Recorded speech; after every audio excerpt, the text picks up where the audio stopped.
Box 13, with the star of Paramount Pictures, Alan Ladd, as Dan Holliday.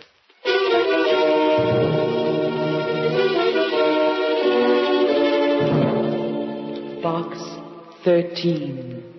Box 13. Box 13. Box 13. Box 13. He leaned over the shining halo of her blonde hair, reflected in the soft glow of the new moon.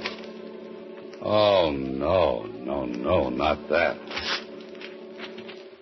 Holliday, my boy, why did you ever decide to write fiction for a living? You know, you could have gone into something interesting, like being a truck driver, with the open road in front of you and a motorcycle cop in back. Hey, Susie, where you been? Don't you remember, Mr. Holliday? I went down to Star-Times office. Oh, so you did. Tell me, what's new in Box 13?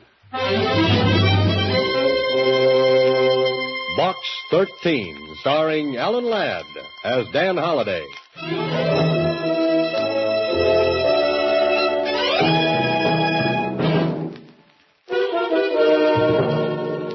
Now for Box 13, starring Alan Ladd as Dan Holliday.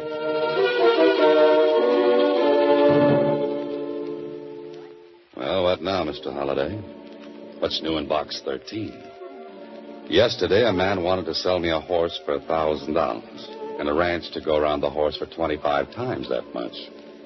The day before, my ad for adventure brought me a reply from a golf professional who simply wanted to drive golf balls off the tip of my nose. Mr. Holliday. Was that Susie? I said that when a nice young man like you runs an ad, he should get a whole box full of answers. Oh, well, thank you, Susie. He should get bushel baskets full. Well, thanks again. The place should be loaded with letters. All right. Now, what did I get? One postcard. And from a kid at that. A kid? You mean a child? Sure, Here, let me see it. A postcard from a youngster. It's probably a gag. Some small girl selling 10-cent packages of flower seeds for 50 cents. Sell 5,000 packages, and she gets absolutely free a St. Bernard dog. Well, let's see what really is on this postcard. I wrote to you, care of Box 13, because I thought you wanted it that way. I got to see you right away on a very important matter. I am still doing business at the old stand. Signed, Johnny Moran. Johnny Moran? Why, he's a little boy who sells newspapers on the corner. Hey, Susie, get Johnny Moran up here right away. Oh, I can't do that, Mr. Holliday. Why can't you do it? Because he's here already. Oh, Mr. Holliday. Oh, Johnny, how are you, my boy? Why didn't you just come up and see me instead of writing a postcard first? Well, I like to do things sort of businesslike. Besides, it was fun to answer an ad for Adventure Wanted. Would you really do anything, Mr. Holliday? Sit down, Johnny, and tell me what your trouble is. Well, I kind of wanted to see you alone. Sort of private-like. Oh, that man-to-man stuff, huh? Yeah, that's it. Well, where would you like to talk? Well, I thought maybe you'd come down to the corner with me. I'll buy you a drink. A drink? You interest me strangely, Johnny. Come on, let's go. Okay. Oh, Susie, you'll excuse us, won't you? Well, I don't know. You better be careful, Mr. Holliday. Careful? I don't want Johnny teaching you bad habits.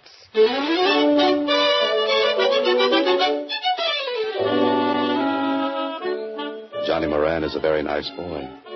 Can't be more than 12, but he certainly seems to know his way around. Yes, Holliday, if you were ordering a small boy, this is just the model you would choose. But this drinking business... I'm worried about you, Mr. Holliday. You sure that lemon Coke is enough? Lemon Cokes are always enough for me, Johnny. Especially when I spike them with an ice cube. Say, how's your banana split? Well, this one's got a little too much chocolate. I like the last one better. Better finish it, my boy. You want to talk business, remember? Oh, yeah. Well, I thought you might have read about it in the newspapers. Of course, you could have missed it. It was way back on page 5. What was on page 5? Well, here, I got a clipping of the story. Read it.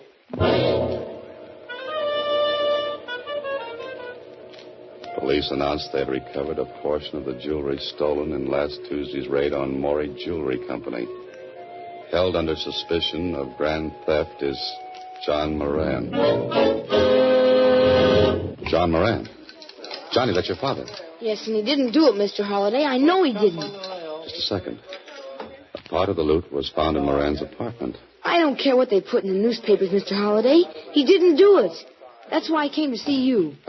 What about your mother, Johnny? Oh, she died when I was a baby. Pop and I lived together. But he didn't do it, Mr. Holliday. Only they won't believe me. Oh, you've been down to the police? Sure, I went there right away. I even offered them my $18 for bail. You know what? What?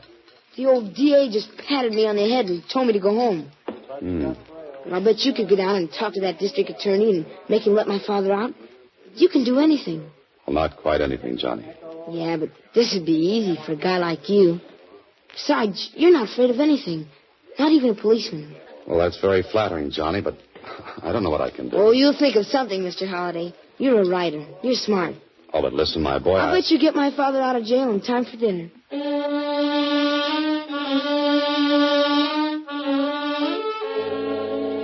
Okay, Holliday. The boy says you can get his father out of jail in time for dinner. But what day? The story in the paper makes it look like they caught John Moran cold. You don't find stolen jewelry in a man's apartment if he didn't do the stealing. But there's a small boy waiting with all the faith in the world. So, Holliday, do something. The district attorney will see you now, Mr. Holliday. Oh, thanks. Holliday. Haven't seen you for a long time. Yeah, I know. I've been pretty busy. Huh, busy, huh? Well, then what brings a promising young author down to City Hall? Because he's a promising young author who made a promise. And I hope he didn't make a mistake. Hey, what in the world are you talking about?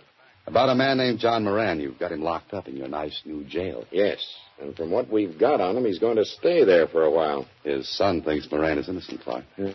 I feel sorry for that boy. He came down and talked to me, but what could I do for him? You've got the goods on Moran, then? Absolutely. The police found some of the stolen stuff in his apartment. Well, what's Moran's story? A woman who works in the same building with Moran asked him to stop in at the jewelry store and pick up her watch. While he was there, the stick-up artist walked in and held up the place. And that makes Moran guilty? Don't be in a hurry.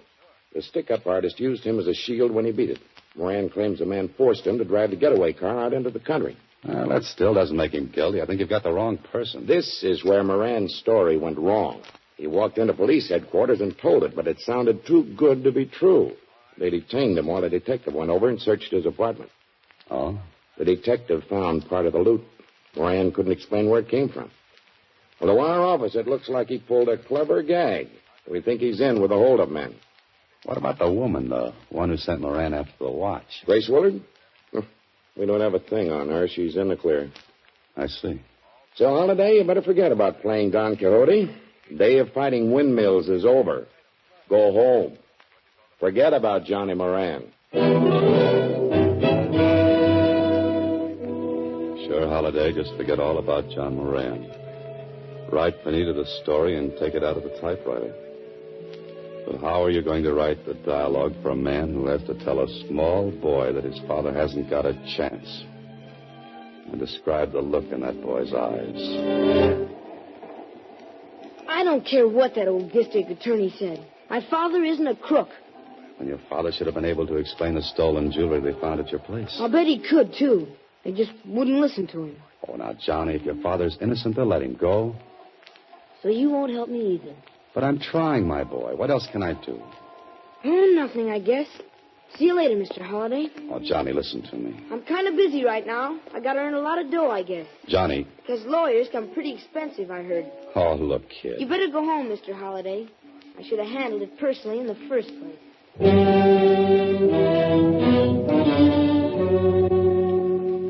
Small boys have that knack, don't they? They can just vanish into thin air when they want to. You're quite a character, Holliday. Go home and write this on your typewriter. Write about the small boy who wanted you to get his father out of jail. And you didn't quite make the grade. Hello? Mr. Holliday, this is Johnny. I'm up at the place where we live. Yeah, Johnny. There's something funny going on. What are you talking about? I'm afraid to go into our place. There's a man in there. You know him? He's going through the place, though, and he's looking for something. Johnny, listen. Run outside, find a policeman. I'll be right over. I gotta get out of here. Johnny, do what I said. He just walked out the door. He saw me. Get over to Moran's place fast, Holiday. You've got no time for fooling. He's not outside. Maybe he's upstairs. Oh, Johnny! Johnny! Where could that boy have gone to? Grace Willard. The woman who sent Moran up to the watch. If she knows Moran, she knows his boy.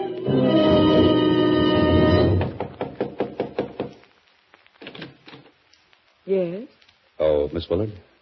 Yes. Well, I'm Dan Holliday. Would you know where little Johnny Moran is? Come in. Now, what's this about Johnny? Well, he phoned me a few minutes ago from his place. There was a man going through it. He saw Johnny making the call. Johnny's disappeared. Yes. You phoned the police? Do you think he's been hurt? Well, the police knew nothing about it. I don't know what happened to the boy. That's why I came over here. I figured that if you knew his father, you knew Johnny, you know. Poor Mr. Moran. I feel so badly about him. You know, if I hadn't asked him to get my watch, this never would have happened. But that doesn't make it your fault, Miss Willard. Oh, I feel terrible about it just the same. And now, Johnny disappearing. He hasn't been here at all? No. Let me think of it. Oh, by the way, I was just having some coffee. Would you care to join me? Grace Willard is a very nice person. Really worried about the boy. Perhaps she'll come back with an idea. Here's your coffee, Mr. Holliday. Now we'll talk. Well, thanks. Did Johnny recognize the man? No, he didn't have time to say. Well, perhaps he found a policeman on the street. He might have gone back to the house. Well, maybe I ought to call back. Johnny's a cute little fellow. Johnny has a father who's in jail. Johnny's quite concerned about his father and would like to set him free. Grace Willard is stalling Holiday. Waiting for something. I don't know if Johnny will get his wish or not. You see, his father looks very guilty to the police. Holiday, you idiot. That coffee was doped. The oldest gag in the world, and you swallowed it. You look sleepy, Mr. Holliday. Are you feeling all right? She looks like a reflection in one of those amusement park mirrors. She's long and skinny. No, she's short and fat. Holiday, get up on your feet. How do you feel, Mr. Holliday? Are you all right? Answer me. Get on your feet, I said. Walk, Holiday. Walk. Walk this thing off before it's too late. You look very tired, Mr. Holliday. Let me get you a pillow. Come on, Holiday. One big How do you effort. feel, Mr. Holliday? I can't make it. You are listening to Box 13, starring Alan Ladd as Dan Holliday.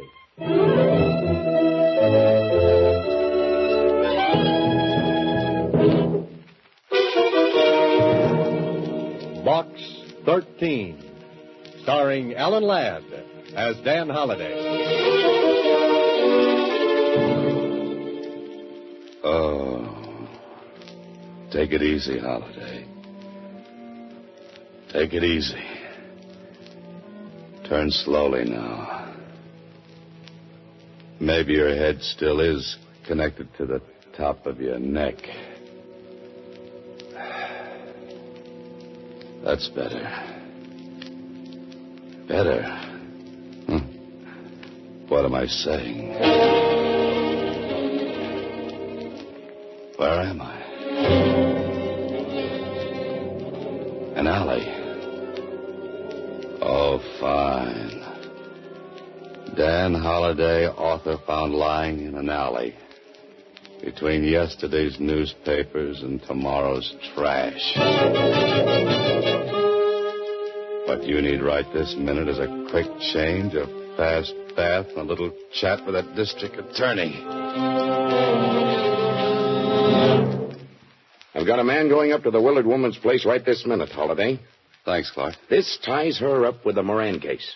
Sure, else why would she give me knockout drops and have me dumped in an alley? I'll bet anything she's disappeared. But why just knock you out? Why not dispose of you permanently? I don't know, unless she was trying to kill time. Enough time to get something done. Well, you can't do anything now. If she's disappeared, she won't stay lost for long. My men will bring her in. Don't let her give him any coffee. She'll be out again. Pardon me. District Attorney's Office, Clark speaking. Yes? Where? When? How is he? Thanks. I'll see you later, Clark. I want to go over and see Johnny Moran. I don't think you'll find him at home, Holliday. Why not? That was the hospital who just called. Johnny Moran was brought in a while ago, the victim of a hit-and-run driver. And on top of that phone call about Johnny Moran is another one. Grace Willard checked out of the Wharton Hotel an hour ago. So, Mr. Holliday, they got you out of the way long enough to get to little Johnny. A small boy in a hospital. Me with an aching head and an aching feeling that something is very, very wrong. I think this is it, room 809. Johnny? Oh, Mr. Holliday. How do you feel, kid? Kind of banged up. Yeah, I know. The nurse said you weren't to do too much talking. So just let me ask a couple of questions. It wasn't an accident, Mr. Holliday. He did it on purpose. You sure about that, Johnny? Yeah. I was walking down a side street. He had to swing way over to the wrong side to hit me. Johnny, did he look like the same man who was in your place? I didn't get a good look at him. He was bent down way behind the wheel. Well, could you give me just a hint? Was he tall, short, thin, fat? All I know is... Yes? Johnny. Johnny.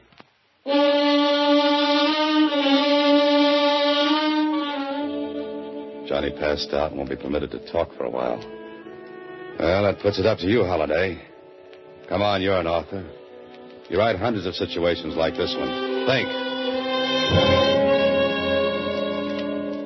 The boarding house where Johnny lives. Maybe the landlady saw the man. I certainly hope so. Johnny Moran? Yes, I saw him come home, but it was quite some time ago. Oh, did you see him leave? Yes, he went upstairs. I heard him on the telephone, then he came running down. Who was the man chasing him? Chasing him? There was no one chasing him. Are you sure of that? Well, of course I've been here all the time. Oh, poor little fella. Don't know what's going to happen to him, what with his father and all. This doesn't make sense. I beg your pardon? Oh, nothing.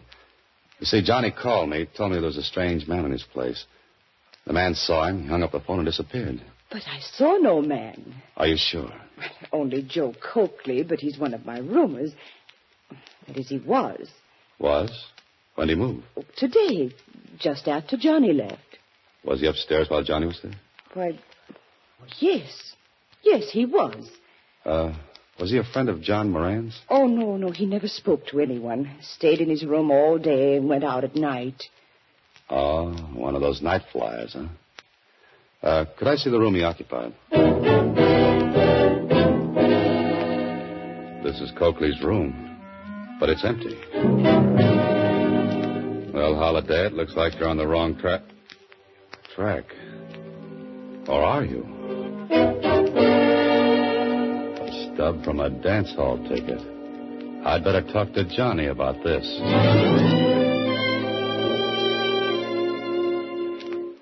Johnny, the man who came out of your room, was he about my height? Did he have grayish hair? Did he wear a brown suit? Yeah, that's the man, Mr. Holliday. How come you never saw him before? He lived right across the hall from you. That guy? He only went out at night after I was in bed. Oh? I'll see you later, Johnny. Hey, where are you going? Tonight I'm going dancing.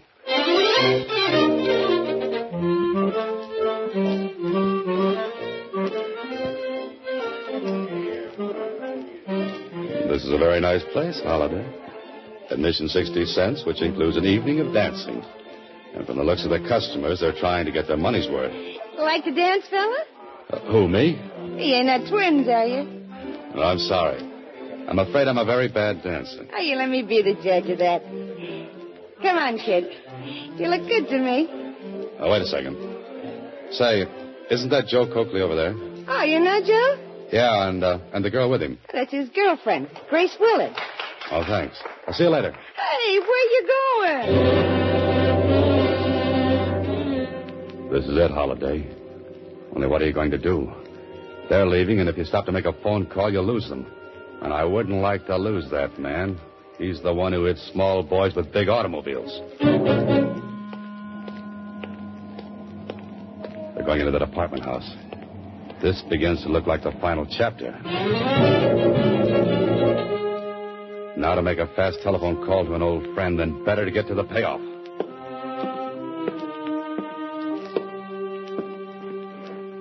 This is a very nice door. You can hear quite distinctly through it. Well, Holiday, here's where you cease to be a wallflower and become the life of the party. Joe! Holiday. Put up your hands, fella. Sure. Close that door, Grace. Well, here we are. Aren't we? Any replies, Joe? What are we going to do? You finish packing that junk, we'll figure out something. We can't let him stay alive. Finish the packing, I said. Too bad I didn't use poison in that coffee I gave him. Quiet. I noticed you were packing. Going away someplace? What do you think? And get away from that bag, Holiday. Oh, that's the stuff that was stolen from the store, huh? None of your business. Oh, going away together? You and Miss Willard? Maybe. Mm-hmm. You pull that, go down and pick up my watch routine in a lot of cities, huh, Joe? Make him be quiet, Joe. Hey, Joe, who was the girl who worked with you before you met Grace? You know, the one who lived in Cleveland, or was it Chicago? I always forget. Come on, Joe. What happened to her? Shut up, you. What happened to her, Joe? Or the girl before? How do you know there was another girl, Holiday?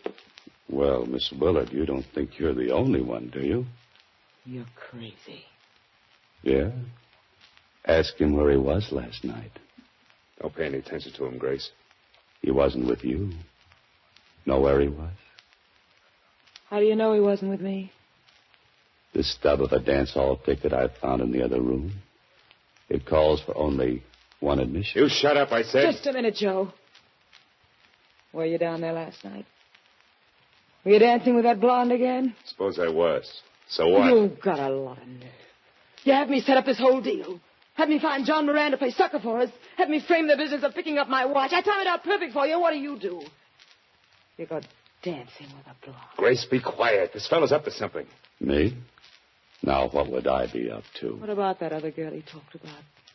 What happened to her, Joe? Why don't you tell her, Joe? Cut it out, will you? Did she plant stolen jewelry in a sucker's room like I did to Moran? Grace, listen. Yeah. I'm listening. Go on, explain. Holiday, where are you going? Just opening the door. You see, I'd like the district attorney to hear the rest of your explanation, too.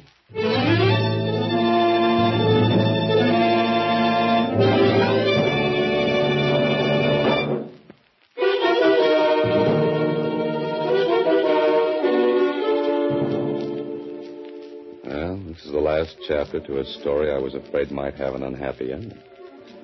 But Johnny Moran's father is free. The district attorney has Grace Willard. Joe Coakley and the stolen jewelry. And Johnny? Johnny is out of the hospital. Mr. Holiday. What did you say, Johnny? I said you might have been killed going up to the apartment like that. No, I was safe for the DA just outside the door. Gosh, and you figured it all out by yourself. No, you helped, too, when you telephoned me. And I hate to mention this, kid, but did you bring the $18 with you? Sure I did. I pay off, you know. Here. Oh, thanks, kid. I was just a little worried. I was going to pay before, Mr. Holiday, but I didn't think you needed money that bad. I needed it to put with this check. Here. There was a $500 reward for recovering the jewelry, and it's going to a bank account for you. $500? Gee, gosh, I guess I'm rich. Johnny, what are you going to do with all that money? Well, the first thing I'm going to do is take you out and buy you a drink. How about an Idiot's Delight? A what? Idiot's Delight. It's got a pint of ice cream, 3 bananas, some oranges, and 7 flavors. Well, Johnny, I don't know. Mr. Holliday, I just heard that Johnny got out of the... Oh, there you are, Johnny. How do you feel? I feel swell, Susie. I just invited Mr. Holliday out to have a drink. He can't go out, Johnny. He's got some very important work to do. Well, gee whiz. Thanks a lot, Susie. Thanks? What are you thanking me for? You don't know it, but you've just saved me from a horrible fate. Next week, same time, Alan Ladd stars as Dan Holliday in Box 13.